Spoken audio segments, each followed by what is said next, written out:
టాలీవుడ్ లో ఏ పాత్రలో అయినా ఒదిగిపోయి మరీ జీవించే నటుల్లో యంగ్ టైగర్ ఎన్టీఆర్ ముందు వరుసలో ముందు ప్లేస్ లో ఉంటాడు అనడంలో ఏమాత్రం సందేహం లేదు. అయితే అదే క్రమంలో ఒక పాత్ర చేస్తున్నామంటే ఆ పాత్రపై అధ్యయనం చేయడం, ఆ పాత్రను గురించి పూర్తిగా తెలుసుకుని ట్రై చేయడం ఎన్టీఆర్ అలవాటు. అదే క్రమంలో అదృశ్య సినిమాలో ఎన్టీఆర్ బ్రాహ్మణ్ పాత్రను ఉతికి ఆరేశాడు అన్నా సరిపోదు.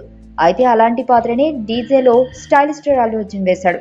సినిమా ఫ్లాట్ టాక్ తెచ్చుకున్నప్పటికీ బన్నీ ప్రయత్నాన్ని ఎవరూ వేలెత్తి చూపించలేదు. ఇంకా చెప్పాలంటే బన్నీ ప్రయత్నాన్ని అభినందిస్తున్నారు.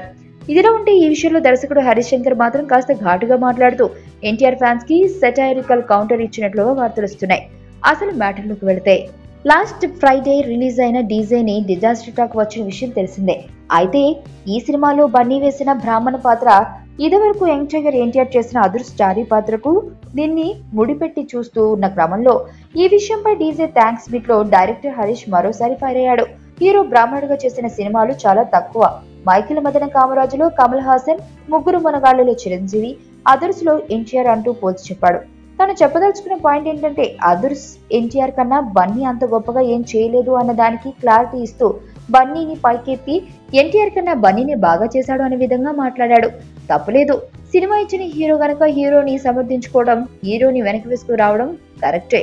కానీ ఇక్కడ గమనించాల్సిన విషయం ఏంటంటే హరీష్ శంకర్ ఇప్పుడు అల్లు అర్జున్ సినిమా చేశాడు కాబట్టి బన్నీ వైపు ఉండి అన్ని మాటలు అంటున్నాడు. ఎప్పుడో ఒకసారి మళ్ళీ ఎన్టీఆర్ తో సినిమా చేయాల్సి వస్తే కష్టమే కదా. ఏదేమైనా ఇరువురు హీరోలు డిఫరెంట్ జోనర్స్ లో చేస్తున్న ప్రయత్నాలను మనం అభినందించాలి. గర్ల్స్ అందరూ హ్యాండ్సమ్ గర్ల్స్ ని ఇష్టపడతారు కాబట్టి his a handsome, so that's why I like. Behaviour ఒకటి మంచి ఉంటుంది. సో మహేష్ బాబు లో సాఫ్ట్ కార్నర్ చూస్తారు. హీరో అంటే మహేష్ బాబు, మహేష్ బాబు అంటే హీరో. ఇది నా డైలాగ్, రాసి పెట్టుకోండి.